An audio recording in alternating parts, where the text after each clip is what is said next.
Whoa, the mute button. Sorry about that. Welcome, everyone, to another edition of Late Night on Base. I'm your friend, your host, your confidant, Bill the Bull. Today is going to be a dope show. We got the man, the legend, complete legend. Let's spell that. Capital Legend. Joining us, his name is Quigley. QUIGS is the man, one of the most profound and interesting dudes on base, and actually a really good friend. Happy to have him on. We're going to talk all about what he's got cooking with Alexa. And if you guys don't know, man, if you guys I think he does a show every Wednesday. I could be wrong. I know he used to. Spaces are great. If you are interested in spaces, tune into whatever show he does because that man, in my opinion, does the best spaces out of any of the base hosts out there. So if you're into spaces, and that's not my thing, and I'm not saying that, the guy knows how to run a space. And so if you're into spaces format, tune in to whenever he has on. So looking forward to that. And also, we're going to have JYEXCEL on.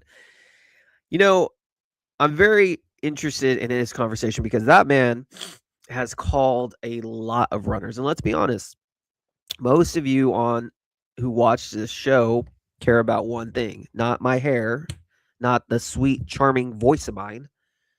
You care about your bags going up, number go up. And I respect that. So what better way than to bring one of the trenchers on the show who is just crushing it, man, since January. Plenty of X's, 5X, 6X, 10X. Like, this guy knows his deal. So I think it's going to be very informative to have a man in the trenches to kind of explain, what to look out for to find the next runner, right? So tune into that one. He'll be on in about, 30 minutes. We'll bring Quigley on in about 5 minutes. Typically I don't do 2 guests a show, but I wanted to on today because I wanted Quigley on. The show's been going really well. If you guys don't know, I do this Monday through Thursday, religiously, noon PST. And I have basically the whole month, the next month booked with guests. It's a good thing because I want to produce banger content. And it's also good because your boy's on his TPBN arc. You know what I'm saying? Got to treat this as a real business. And my goal is to bring distribution to the builders building, not just on base, but just in crypto, AI, tech. If you're building something, let's get you the spotlight. We distribute this as a podcast on Spotify. We're even on LinkedIn, YouTube. We got clips. We just do it all because that's what we do. And we want to be that place where the indie builders come and get discovered. And that's your boy's goal. So anyways, there's a lot to talk about, a lot more. I think I saw Meta's dropping another 10% of their workforce. I don't really want to kind of push any of that stuff. We know what's going on. I think the bigger news today, and I just wanted to kind of briefly just say this before we get QUIGS on, but the bigger news of the day is Repo. Repo just secured $20 million of funding, and that's a base project. I wanted to bring that up because the Repo Foundation secures $20 million in capital commitment to solve training data bottleneck using prediction markets. So you're asking yourself, Bill, why do I care? What's going on? And I'll tell you what's going on. The reason I bring this up is because it just shows where the money is going and where the next 12 to 18 months is the direction. It's AI. Money is to be had to those in AI, to those building the tools of AI, the next platforms, the next prediction markets, the next, whatever AI has, that's where the money is. So if you're consumer apps, AI are the two things that are never going to go away. And that's just, if you ask any VCs, I think stable coins as well. If you ask any VCs, this is where attention is going. This is where capital is going. And it's cool to see a base project actually securing real money, which is 20 million, not just nothing to do with their token. It's an actual investment in the infrastructure. So if you are building, and I would like to get Repo on sometime, I probably will hit up some people on virtuals, and shout out to the virtuals ecosystem. Virtuals is doing really well. It's virtuals and banker that are leading the charge in the AI sector on base. But yeah, really, really surprising to see 20 million, but really cool to see that. And so if you're a builder, especially on base, and you're in the AI sector like Quigley is, and I'm interested to hear his thoughts, Now's the best time to build your AI project, the AI infrastructure, because the world's changing, the world's evolving, it's only going to get stronger and stronger. And so, next 12, 18 months, I think I think the companies building today are going to be very, very profitable. Then, so, anyways, check them out. But let's just get into it, bro. And shout out again to the 490 people tuning in already. We appreciate you. We've been averaging a lot of people per stream, around 2,000 plus. So I do appreciate each and every one of you. Let's get those numbers up, because the higher the numbers, the higher the engagement, the more your boy is going to get them sponsors. Let's be real. And I don't even charge guests for the show. I come on my show if you're cool. But the sponsors, ba bing, I will gladly accept sponsor. It's a good deal too. The more numbers, more engagement. Let's put your banner up there in this, like, this upper right. Get in before I blow up. Get in before the neon sign comes in that says Late Night on Base with a black panel. It's coming. Oh, it's coming. So hit me up. But without further ado, though, the one, the only, Quigley. What's up, bro? How you doing? Yo. How mic check? Am I good? Dude, it's, you know what's fascinating to me? You don't even have a mic, and your voice just sounds so crystal clear. Like, bro, how do you do this? Yeah, I told you before we jumped on, man. I'm in the middle of this move, so my mic's already packed up. I actually had to go find my MacBook and like set this up in like 5 minutes because I was in the middle of a load. So yeah, no, all good, man. Excited to chat about Helixa and this. Also, yeah, I'd like to, maybe we can get into it a little bit on this repo thing. I think it's pretty cool. Yeah, I think it's very cool, and I think especially for a builder in the AI space like you, I think you would have a very good perspective. But let's get into that. Secondly, I want people to know about Alexa. The goal of this show is to simplify things for the normies. I'm no longer interested in just speaking to crypto bros. That's great. I love it. I'm a DJ. I love that stuff. All last year, late night on base, strictly DJ. I'm evolving. And I think it's important for the space to get the outside world, the 99% of people who don't know what's going on, to understand. Simplify AI apps, tech for the normal person. And AI projects in general are kind of, let's be honest, difficult to comprehend. So let's dumb it down, put it on Spotify. So let's just start with the basics. Quigs, if you don't mind, tell us, what is Helixa? Okay, yeah. So Helixa is essentially a identity and credibility stack. We built it on ERC 8004. Essentially, just to simplify it down, it's the old school handshake. You know, like humans, when we do business in person, you know, we have eye contact, we have handshake. Maybe there's a hug. Who knows? It could get deeper, but we generally have signals and ways that we kind of communicate to help build trust and seal deals and things like that. And so when you're looking at this agentic commerce, this AI, all this stuff, it can get pretty complicated. We can go all through the X402 8004 ZHC XYZ, all that. But at the end of the day, we still have to be able to trust. And so what we designed was essentially a platform whereby agents could use 8004 identities. So basic, I'm not calling 8004 basic, but there's a lot of missing pieces that we felt like we could add on top of that layer, essentially. So things that get more into like narrative and soul and history and things like that. And then as we kind of explored that, we started developing a scoring system. So that's called CRED, or credibility.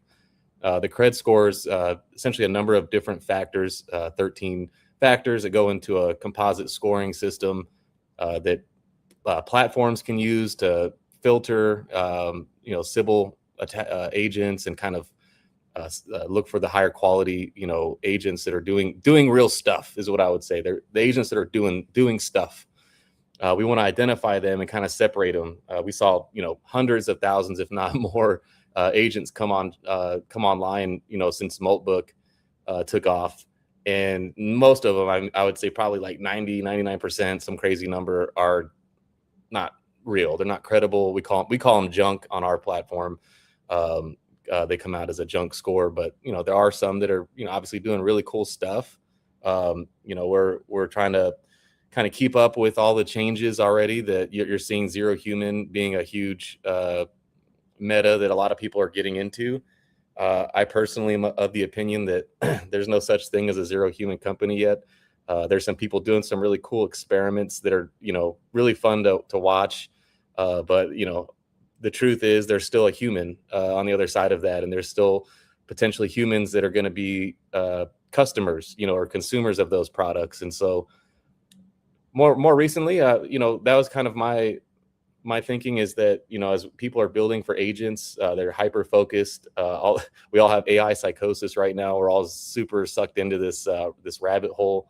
I had that sort of moment a few weeks ago where I said, you know what, this is getting a little bit too crazy. It's probably time, when everybody, it zigs, I'm going to zag kind of moment. Like, let's go back to building for humans. Let's keep humans in the loop.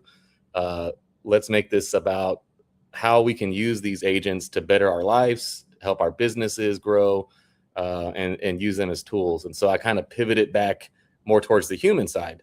So that's been like the most recent thing we pushed for, is not only registering agents on our platform, but now you can register humans. And actually, you might know a guy named DJYEXCEL. I don't know. Are you familiar with this gentleman? I heard he's a Chad. I heard he's a young Chad who's pretty buff.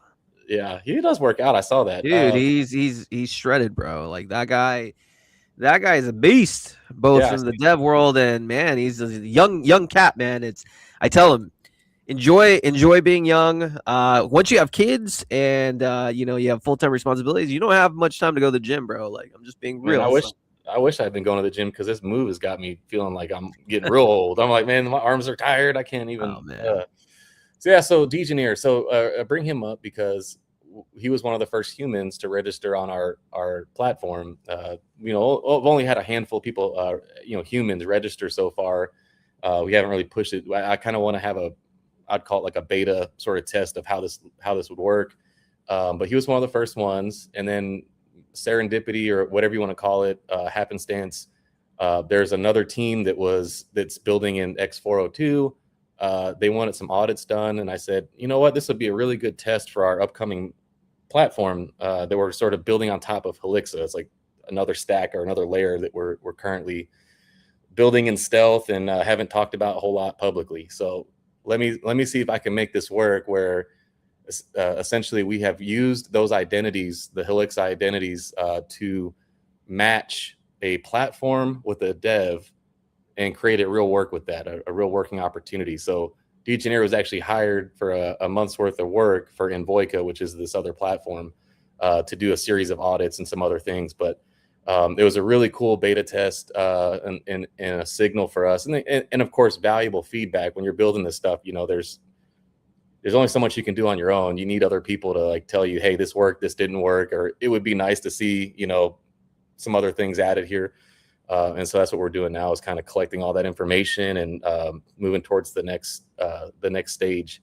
But, the goal now, just like I said before, is to find ways to include humans in the loop. And that could be as small as a single task.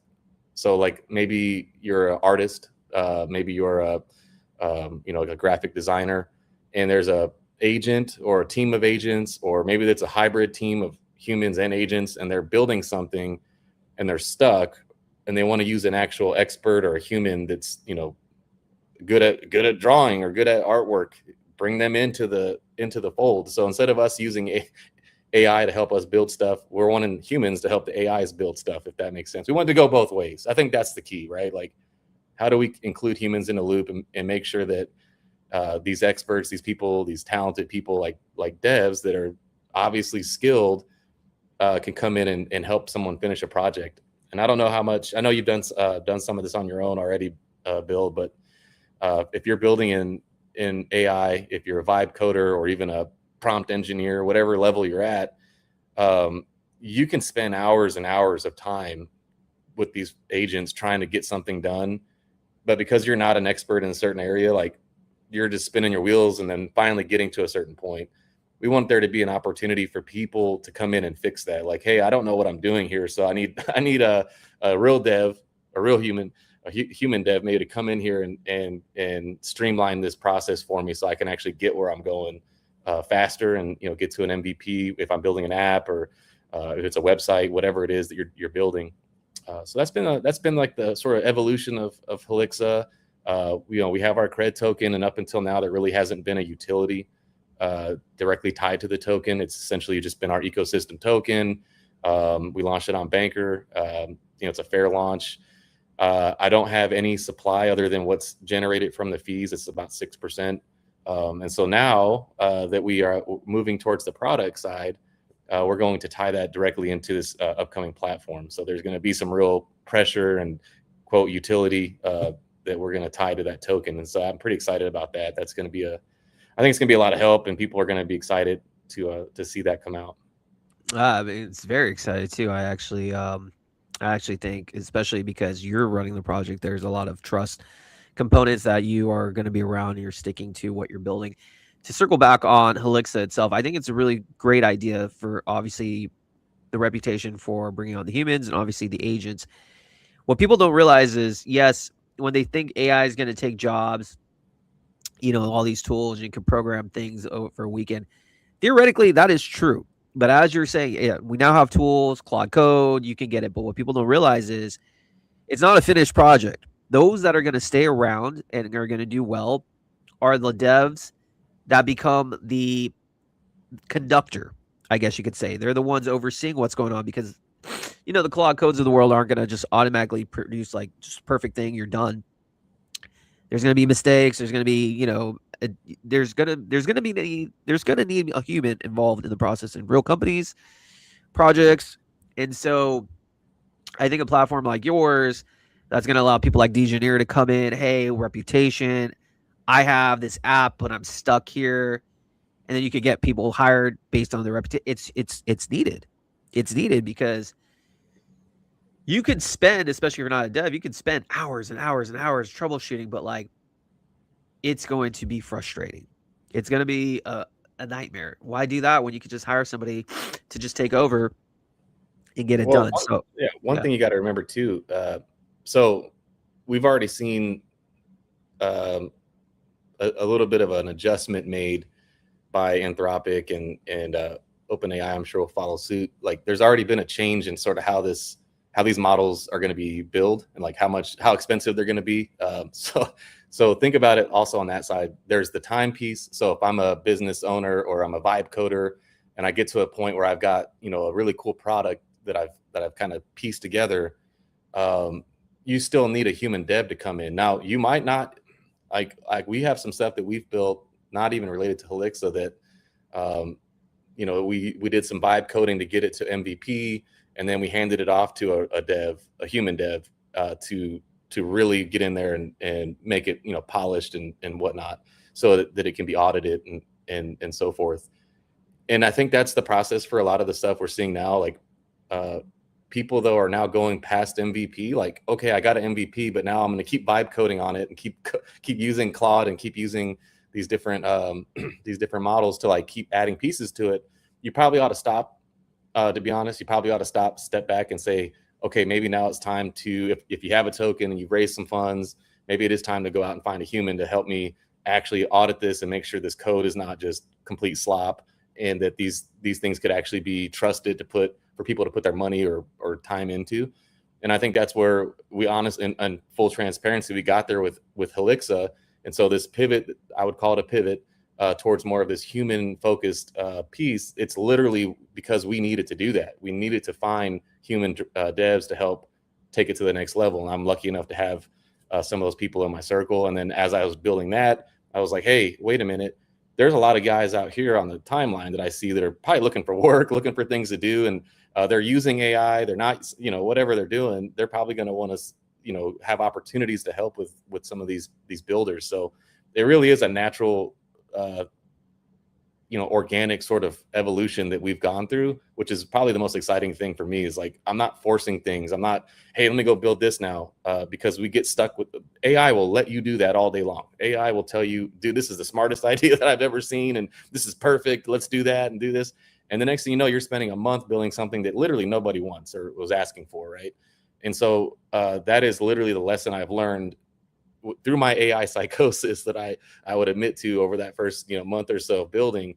I realized, well, now it's time to take a serious look and see what pieces of this can be really built on, and what's the value here. And then of course, finding real product market fit through real humans. Like, that makes a lot of sense to me. Like, agents are going to tell you all kinds of crazy stuff. You don't want to follow that rabbit hole, because it'll just keep leading you further away from revenue and humans. So that's not where I'm personally trying to get to. So I'm pivoting back towards revenue and humans, and that just made sense for us.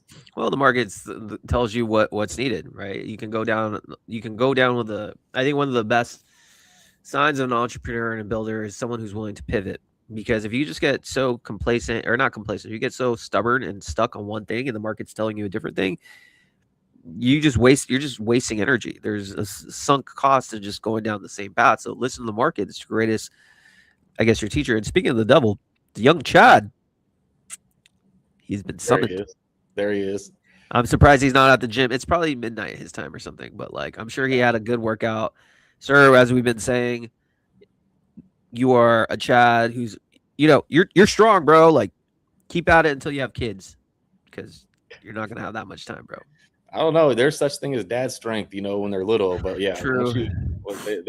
There's like a period where it starts to fall off, and I've definitely hit that and passed it. So all right. So tell me then. All right. So the human side of things is kind of the focus. When it comes to the rating of the humans as well, like, who's doing the ratings? Because it's all reputation based. Everything is through trust. Who's actually making the reviews? Because you have things like Yelp. It's users to users. They're all reviewing businesses, whatever.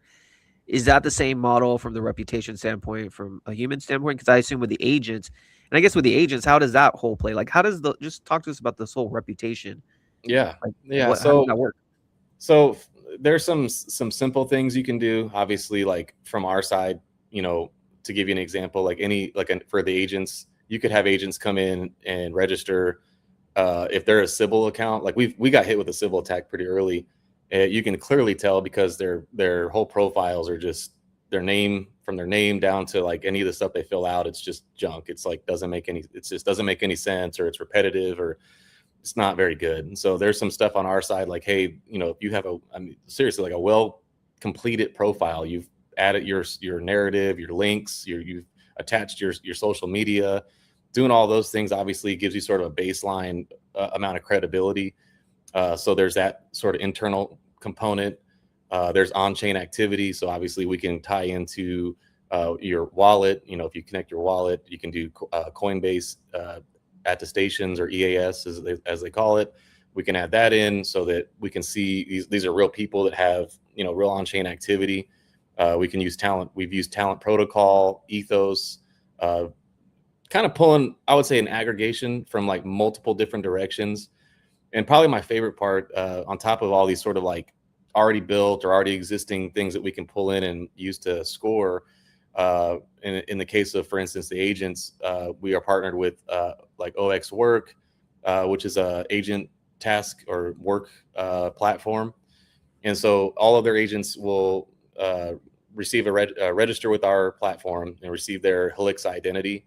And then as they are completing work, that score, essentially that work, that completion goes back and feeds into the score. So there's like actual evolution there. And then we also can take, just time, and like I call it time and service, because it's like a military thing for me. So it's like the longer these things are active and doing things, just that alone will give you a small, very small boost in your credibility, versus a degradation. If like you're not active, you're not doing things, it kind of takes you back the other direction.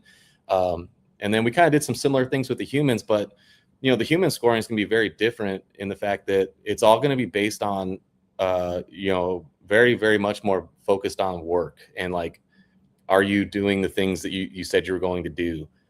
Vouching, for instance, like I was actually in this beta test with Degeneer. I was going to reach out to you, but it just didn't come to fruition. But I was going to have you go ahead and register yourself so that you would be able to vouch for Degeneer, someone who's done some work or whatnot in the past. But that is the goal, is to eventually have it almost kind of everyone uses LinkedIn as an example, but LinkedIn is sort of approach where you have direct feedback from people that have worked with these humans, and then there's some scoring components to that. And then it can be slashed as well. Like you could move in the other direction. So like if you aren't completing tasks, you aren't following through and doing what you said you were going to do, that would negatively affect your cred score. And so, um, that's it in a nutshell. But I will say this as a caveat to all of it. Um, from the very beginning, when we said, hey, we're going to start scoring for credibility, um, anytime you do trust scores or any type of scoring around reputation, it's super important to remember that it's really not. It should never be a centralized thing. Like I shouldn't be the one telling everyone, hey, these are the people to trust. Like ultimately, that has to be handed off, and it has to be an agreed upon sort of ecosystem approach. And so as I've built, consistently working with other founders, not only to partner with them, but to say, hey, as part of our agreement, if we're going to work together on something, I need you to agree to sit in a chat with us and help us work on these cred scores and make sure they're actually helping people and they're accurate and they make sense, for us to use. Yeah, and like I said, I think you're on to something completely. I think when the market turns back to a little bit more risk loving on base, the reason why is everyone understands trust and reputation is critical. That's how users or individuals, humans, make decisions. That is exactly what we do. LinkedIn. This episode will be on LinkedIn and Spotify. Just letting you know, I'm actually pushing LinkedIn because it's a smart crowd. People base a lot of decisions on who you follow, who vouches for you. Yelp, that's all that platform is. It's like the higher the ratings, Google reviews. Everyone wants to go with the ones that are trustworthy. So I think you're absolutely onto something, and I think the human element with the pivot is the right move. Before we wrap things up, quick, I could literally talk to you for hours. Let's get a little bit personal on you. You're starting your streams, I assume, once a week. Talk to us about the thing with Base Junkie. Or are you doing it solo? Because I need more spaces with QUIGS in my life. Yeah. So, we talked about it right before we hopped on. I'm literally in the middle of a move. That's why I'm wearing a white T-shirt on a stream, because my stuff's literally all packed up. But once I get settled, I'm going to have my own, sort of space that I'll have set up to do some more streaming. But in the meantime, yes, I have a space every Wednesday night that we just started a few weeks ago. That's called Humans in the Loop. Again, the idea there is just to keep the humans, us, in the loop, right? So whatever's happening, we'll be focused primarily on AI, but we're all degens, and like I know everybody on base, so I'm always going to be open to like letting my friends come and talk about stuff outside of AI, but primarily focused on AI. And then with Base Junkie, we started doing a space. I don't know if you've heard Jesse talk about, we're not in a bear market, we're in a builder market, and that was the name of the space that we came up with. And that one, just because we're both kind of like in different time zones, and I'm still kind of getting settled at the new place, I don't have a schedule quite nailed down yet, but that'll be a weekly deal. And then, I think for me, at this level, a stream and a space or two a week is probably solid. And then I'll just come join you or jump on some other spaces with other folks when I can, and keep it rolling. But yeah, man, Humans in the Loop, that's one that I think could grow into a pretty cool weekly space. I think I was talking about this on the space last night. I started doing spaces in 2021 during the NFT craze. I was working with an NFT Launchpad as a co-founder. So one of the things I did was every Wednesday night held one of the the biggest spaces. We kind of started the whole mega space trend that people started doing, and mint party trends that you might remember from the NFT days. And we were doing those successfully every week on Wednesday. And then when I came over to base, that was one of the first kind of moments where I realized I have a chance to run it back here, because there really wasn't a ton of folks doing spaces that were open to like bringing in multiple projects and different folks. So I thought, I'm going to just do the Base Cartel space and just bring everybody in together. And those were a lot of fun. I think kind of missed the vibes, but I'm kind of trying to do the same thing now with the AI piece. Like, let's just get together every Wednesday night, talk about what's being built in the, whether it's on base or elsewhere, I don't care. Like, just come through, talk about it. Or maybe it's group therapy for AI psychosis. I don't know. It could be a little bit of both. Well, like I said in the beginning, man, you host the number one spaces. You're the number one space host, in my opinion, on base, hands down. So it's definitely I urge everyone tuning in. We actually have 3,000 people tuning in right now, so I encourage everyone, please join Quigley Spaces when they're on. Before I wrap things up with you, JY, I'll have you on in 5 minutes. I want to ask you a quick question, Quigley, because I think as a builder, building an AI with your own company, this should be very interesting to you. And I want to get your thoughts. Repo, it was just announced that they secured $20 million in funding, not anything to do with their token, but actually investment from a venture capitalist firms. As a builder, building Helixa, what are your thoughts on this $20 million investment? I mean, obviously, it's super bullish. For anyone building on chain to see someone coming in. I mean, the market's the market right now. So, anytime you see a big move like this, you got to get a little excited. That there's some funds coming through. But as far as the Repo platform, just to be fully transparent, I haven't spent a lot of time learning about them. I'm going to be doing that now, obviously. But from what I understand, and I could be way off here, but they're doing something very similar to what one of the big picture goals I had with building on trust and identity, and that is how do we get to the point where we can really trust anything that we see on the internet or whatnot, right? I had this it's actually like all mapped out thanks to AI. I had this whole roadmap where the end goal was to get to this product I called Verity. And Verity was supposed to be like this way for us to score anything you see, if it's a post or a news story, like sort of almost like a prediction market for everything, like news, pictures, videos. Is this real or not? Basically, is what it was supposed to be moving towards. So at the end of it, like if that is really what's we're seeing this shift towards, it's really exciting because we need it. I mean, we need stuff like that to be to come out. I mean, I don't know about you, man, but my my family members are sending me stuff all the time, and I'm like, that is just not real. Like that's not real. And they need to see it. And so having some tools and some infrastructure built around that would be super dope. But I could be way off on Repo. I need to spend more time learning their full sort of stack and like what all they do. But that's kind of what I thought they were working on. So Yeah, no, I mean, I got to push more time into it. And actually, the virtuals ecosystem is just on popping, man. And like, I got to hand it to them. Banker and virtuals are really putting the charge into the AI narrative. So I definitely want to have more virtual projects on the stream. But listen, Quigs, we gotta run. JY is coming up next. But dude, thanks for coming on the stream, man. Let's 100% run this back soon. Yeah, man, for sure, anytime. Appreciate it. All right, brother. Quigs, good luck with the move. That is Quigley. By the way, in case you're like wondering why I'm sniffing so much, I'm not doing cocaine. I just literally have allergies. I know it looks kind of weird, but Jesus, man, if you have allergies, shout out to you. You guys are the real MVPs. Allergies are terrible, man. Oh my God, they suck. But no one gives a fuck about that. You know what they do care? I'll tell you what they care. They care that we bring on a trench warrior, a guy who's calling 5, 6, 10 X's. Man, half the stuff he builds up, I've never heard of in my life, and yet they just all run. So let's bring up and let's learn from a guy in the trenches who's killing it. JY, welcome to the show, my friend. How are you doing today? JY, can you hear me? Okay.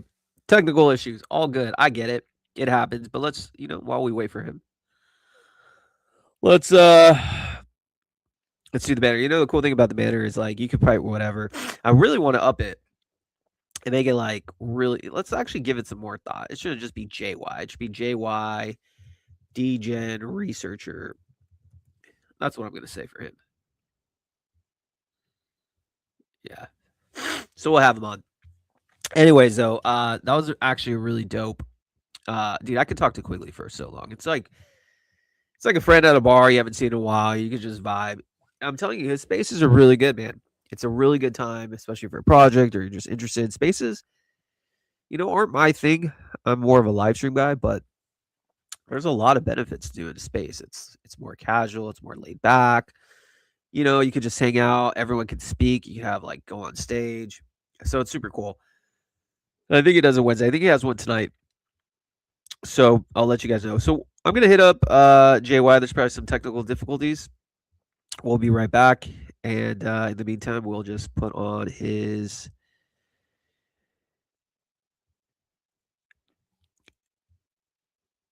his page. We'll be back.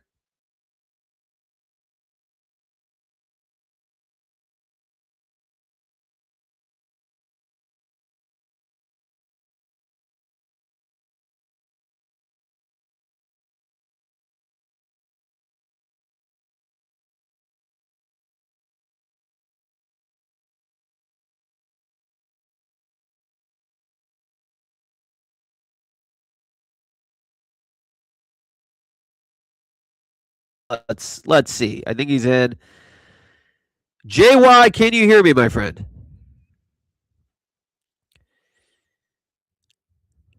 JY, is your mic not on?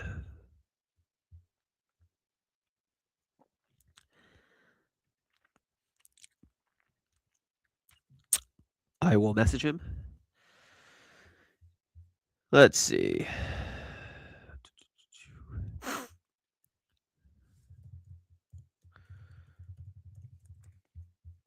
I'm excited for him. Hopefully, he gets the tech issues worked out because I really want him to speak and let us know what the treasure. So we'll just kind of wait. Message me, JY, if you're listening to this. Message me either in the studio chat or on Twitter DM. Let's get you solved. We actually have a pretty good episode too. Over 3,000. Shout out to the 3,000 people tuning in. So we'll wait for you.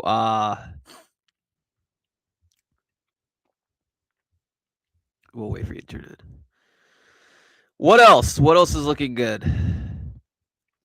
It's actually funny. Like, this is not a gossip channel, but like, if you're in America and you're watching pro football, like, dude, I can't like help but watch and read all about the New England Patriots and the scandal. I don't know why. I don't know why. It's very interesting to me. I have no idea why I care, but basically, more of the story: don't cheat on your spouse for years when you have something to lose. It's a good moral. All right, so we're gonna just wait. JY, please let me know if you're hearing this. We'll just chill for a second, and I'm gonna step out real quick. Again, shout out to the 3,000 plus tuning in.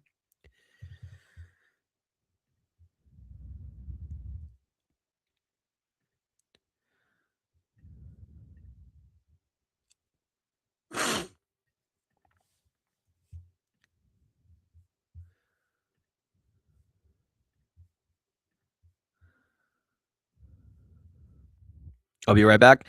Hopefully he's on in the next 5 minutes. Otherwise, I'll just like do a monologue and we'll wrap things up. But yeah, JY, hit me up so I can help you.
All right, guys. Well, I don't know where JY is. Hopefully he goes up. In the meantime, we'll just kind of like review some other things. Let's see what else is going on in the market besides the scandal in New England.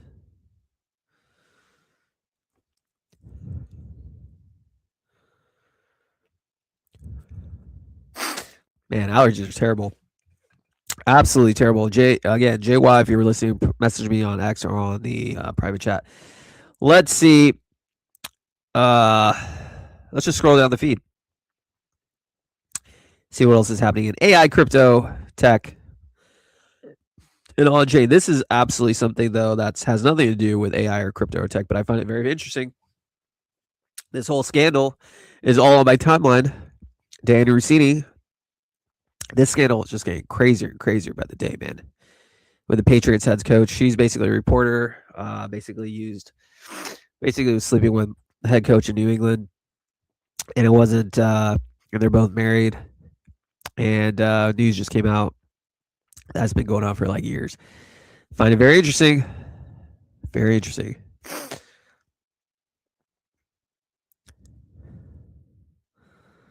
Very interesting.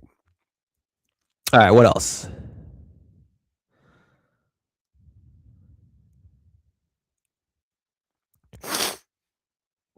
I gotta give this guy credit, Money Lord. I don't know him, but dude, this guy's calling some crazy ones. I'm one of the few that call all the big meme runners last 2 years. Trump, Peanut, Asteroid, Penguin. I miss a lot, but most of the runners pull 5x. He usually sells for 50, 100x. Uh, Peanut was not early, blasted 10 million, had conviction. Trump was an easy one if you were awake. Penguin. See, I need to get one of these. Base needs a cook like this. It's about time that we get something like that. I don't know when, but hopefully it does. What else? My goodness. I hate allergies. Kind of ruins the show. All right, JY, are you around? Can you hear me? I can hear you. Yes. Finally, my friend, we've been waiting for Sorry, you. sorry. I don't know. Of course, the moment I entered, it basically my phone rocked me. So I hope the connection stays on. Sorry. Okay, no, I am happy to have you because I was just actually reviewing a post from Money Lord. He's a big ETH KOL, and he's just talking about some of the bangers he's been on, and he's been on some good ones. He got on Asteroid really early, Penguin, Trump, Peanut. So, first of all, man, excited to have you on. How you doing today? Good, good. I was a little bit stressed because I didn't manage to get on, and we're 5 minutes delayed. But except for that, I'm pretty good. How are you? I'm good, except for these allergies that I have. It's not fun, but the show must go on. You have a bunch of fans, man. Woohoo! Let's go from Mrs. Claire the Pirate. You got a lot of people in your community who are fans on you. So listen, man, we have about 3,300 people tuning in. Maybe many of you, this is the first time that are learning about you. If you don't mind, man, let's just get to the basics. Like, who are you, man? Like, talk to us about who is JY. Yeah, sure, sure. So I feel a little bit like in a job interview. I hope in the future I don't need these anymore. But I'm JY. As you can hear from my accent, I'm actually speaking both German and French. So these are kind of my native languages. So excuse me. So English is not my native language. Um, when it comes to crypto, I would say I joined actually rather late because I can also see it as kind of a reference also in my username. So I have I would say, more traditional finance background, and I was always very skeptical of everything which is crypto, which kind of hold me back from joining earlier, I would say. So I only joined around, I think, 2022 because I was very interested in everything which was DeFi. So it was kind of like my entry into the space, and I was dabbling with different DeFi protocols. I was doing a lot of on Phantom before it moved to Sonic and went to shit. And with time, basically, I only.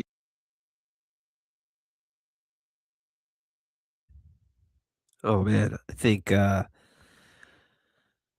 his phone rugged him.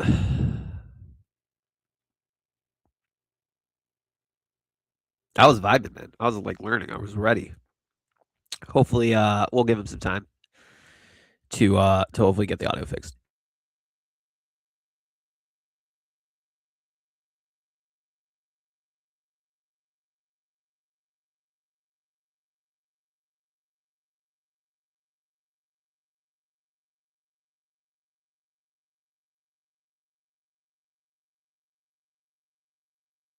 While we wait for him, I think let's just kind of go over some of the stuff that he's called. This was actually one of the tweets that kind of got me interested in having him on. And it just shows that there's opportunity everywhere if you're looking for the right one. My New Year's resolution was to step out a bit from the shadows and share some more alpha publicly. Together we ate well. It's the last 6 weeks. SMCF 7x, ETHR 6x, Rush 5.5x, Little 5.5x, Juno 4.5x, WBC 4.5x, Newsworthy 3.5x. That is amazing. You know, in this market, especially like finding opportunities, there's X's to be had. And that's not easy. And a lot of these things, it's like you have to have an edge, you know. It's like what it allows us. I'm always fascinated to be like, what exactly kind of narrative allows you to feel like it's going to be caught on in a runner? And it's all narrative driven, right? There's nothing about profit and revenue. Like that's not how crypto and this industry is evaluated. So there's a skill involved. There's a skill involved in identifying it. Yeah, JY, I'll send you it to your mail. 1 second. Okay, 1 second. We're gonna get him back on. We are going to get him back on. No problem. Okay, BRB guys, let me just get this going.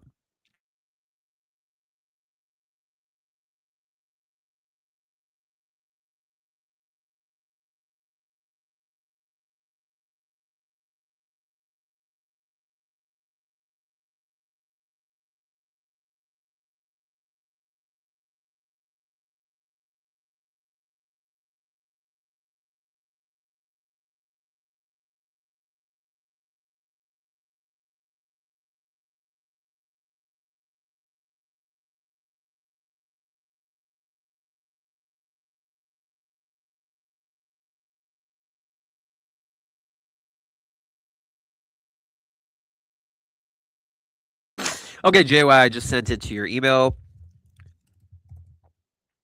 So if you want to connect with your laptop, that would be great. But anyways, back to what I was saying. Let me yeah, so anyways, like I was saying, it's like, you know, especially in narratives, like if you're around in January, base was AI chain, man. Like everything started with Molt. It was a narrative that kind of took off. And those that kind of rode that first narrative, that first wave, it did well. But now, you know, we're past that Molt round. Now we're on like the second wave of AI agents. So not everyone can do really well. So there's a skill involved in identifying, you know, what is the hot meta. Why is it going to get attention? Because attention is a commodity, right? So yeah, JY has done a really good job. So we're gonna get him on. Like I said, my nose is just, oh my god, allergies galore. It's you know, I was fine the whole day too. That's what's crazy to me. This entire morning I was fine. Then the show starts, and of course, my allergies act up. First world problems, I guess. So if that's the worst that's happening, not too bad. All right, we'll wait for JY.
Now let's try again. All right.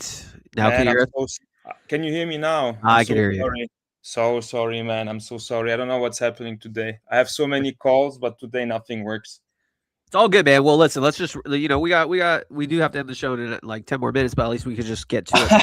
That's a shame. But I And know then where it's at. So I was saying, started DeFi, have traditional finance background, moved on RO base day one, and then I started basically trading since then.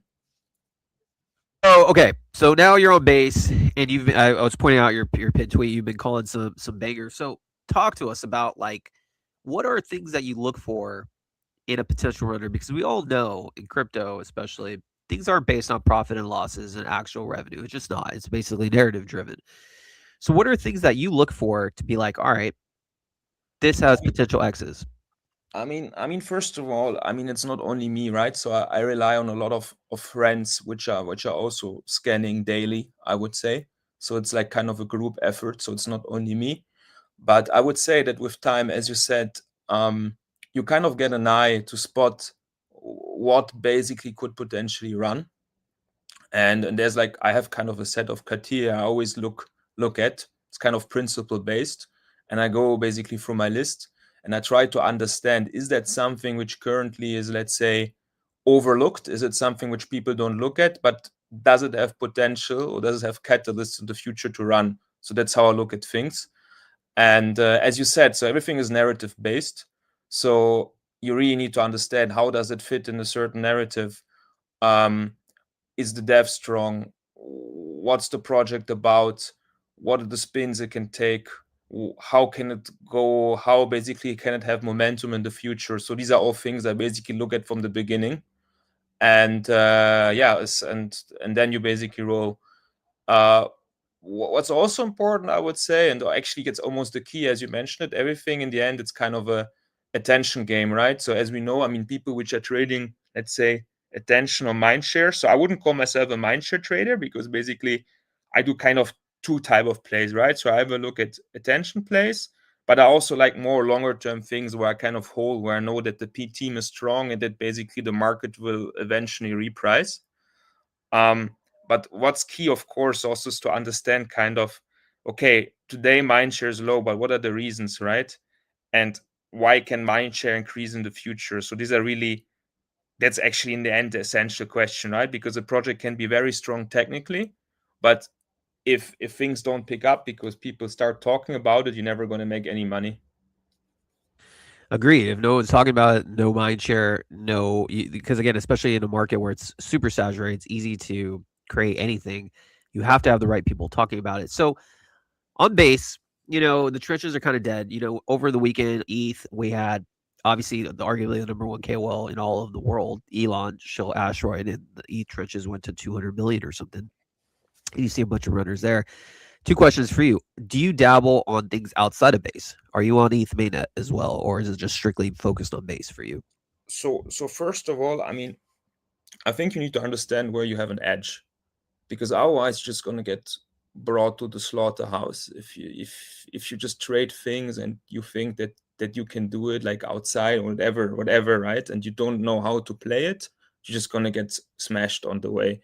So what I do is, actually I go everywhere where I believe I have an edge. Okay, so everywhere where I think I can make money, and I am either early, or I have better information, or I have a better understanding on how to play these things. So these are kind of the three factors I would go to. So in your concrete question, so I'm playing also, of course, outside of base. So if I know that there's somewhere a new meta spinning, there's something going on, I would try to play it. But as said, it really depends a bit, how comfortable do I feel about it. And then, of course, also my sizing would be different, because depending on how I feel about it, I would put more or less money. That's basically how I look at it. Yeah, no, it makes sense. I think that you make a great point. You got to go where your edge is. That's why a lot of people dabble on different chains, and they get crushed because it's impossible to have edge everywhere. So I think that's really good advice. Now, with base trenches per se, you know, I don't know if you were around 2024 during the first run around May or June, and everything went parabolic. And ever since then, it really hasn't been the case. The state of the trenches have been lukewarm at best. Yes, there's 3x's, 4x's here and there, but not like what we all expected. What are your thoughts overall in the trenches with base? Do So you feel that it has room to grow? Do you feel it'll ever get to the place where I think it's 100x's are possible? I think it's a very good question. So if you look a bit at the history, right, when we had the first virtuous run, I think all of these kind of big, I mean, the first virtuous run we have, and now I'm talking AI because I think that's something which is interesting, I think for many listeners as well, is that I believe, that's my theory, is that you always have kind of an external event driving it, right? And when we had the first AI season, I would say that the real big external exogenic event we had was basically everything around ChatGPT and all these LLM wrappers, which then came up right on virtuals and which kind of fueled a lot of speculation. Right now, as you said, that's a good point. I think kind of ceilings are very low. So I think Base tries to push very hard the AI narrative, but I feel when I look also at wallets, because I track a lot of wallets, I feel it's like the same 100 people which are playing hot potato, huh? So as you said, I think it's rather dry. But coming back to why I mentioned that in the beginning, I think we have some good catalysts coming up this year, because if you think about it, I mean the Anthropic IPO, the OpenAI IPO potentially. And in general, I mean, it could be that general society will talk more again about AI and in general about what it does to society. And I believe that this could ultimately translate again into a base season. Because I genuinely believe that the next base season we're going to see, like a real base season, will be again AI driven. That's my theory. And again, but for this, we'll need to have some external drivers which kind of drive the narrative in the crypto space as well. Totally agree. I think AI narrative is the one I'm banking on the most as well, especially because in the real world, I think the next 12 to 18 months, there's going to be massive implications and it's going to be on the mind share of everyone. And it's also a first cycle narrative. I also think, though, the big catalyst that many people maybe overlook is the base drop when they release a token. And they are, and where we all know last year, Jesse Pollock was on stage. I was at the event at Basecamp, and he announced there's going to be a base token. I think the moment that token drops, you're going to see a massive amount of liquidity flowing on chain. And the projects that have been pushing and that have been grinding, that have been still there, will capture a significant amount of money, because what happens is when you get an ecosystem to drop a token, people don't just like cash out and say, all right, what do? They play in the ecosystem. You're going to get so many people being like, all right, here's this money. Let's just go and see and triple our money, 4 times our money. So I'm really looking forward to that. Let me ask you this, JY. Long term, what are some of the projects you have the most conviction in? What's in your long term bag at the moment? That's a very good question, because everyone who's a bit, I would say, longer in the game doesn't have much long-term bags anymore, because I believe that many of us got burned because ultimately most of the stuff just trends to zero. So how do I put that nicely? So right now I'm not holding many things long term. The only thing I'm really holding long term is my stablecoin bag, very transparently. One project I really like, and I think I've been also heavily bull posting it, right? So you've for sure seen it, is Sybil, which I really like, the agent, what they're doing. Shout out to Sybil. We just had him on the show. I know, I just had them on, so I really like them. But except for that, long term is a bit a difficult topic in crypto right now. So I would say that we need to get back to the mindset of believing in things.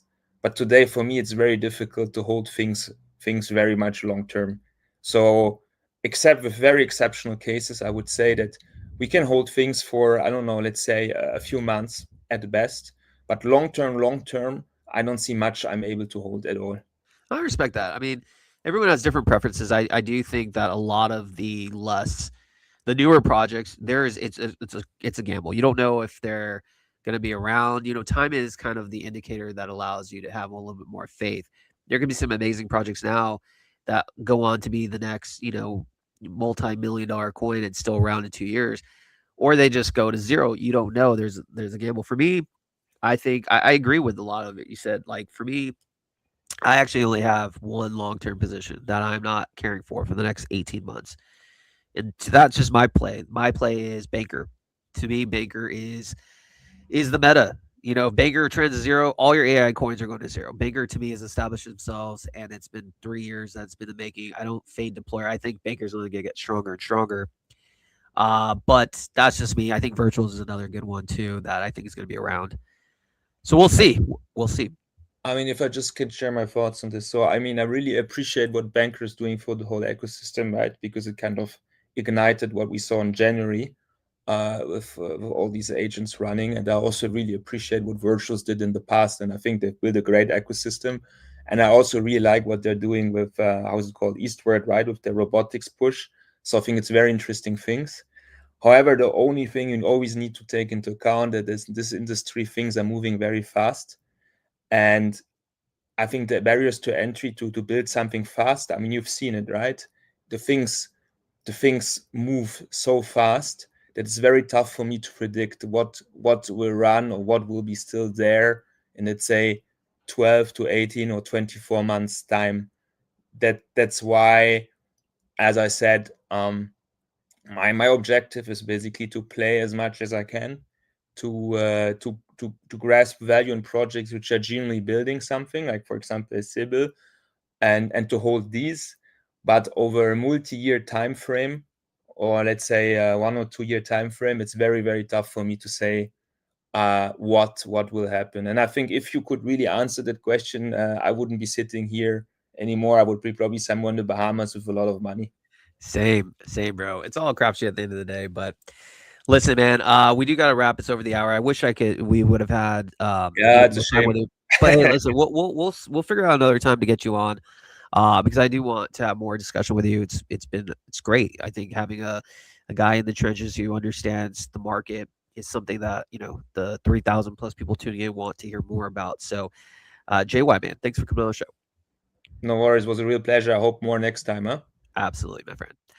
All right, everyone. That was JY. Definitely, if you haven't followed him, please do get the alpha from him. He's pushing some great projects. So, if you're into microcaps, that's the guy to go to. All right, guys. Listen, my name is Bill. We gotta end things. We do this Monday through Thursday, 12 p.m. PST. So no show tomorrow.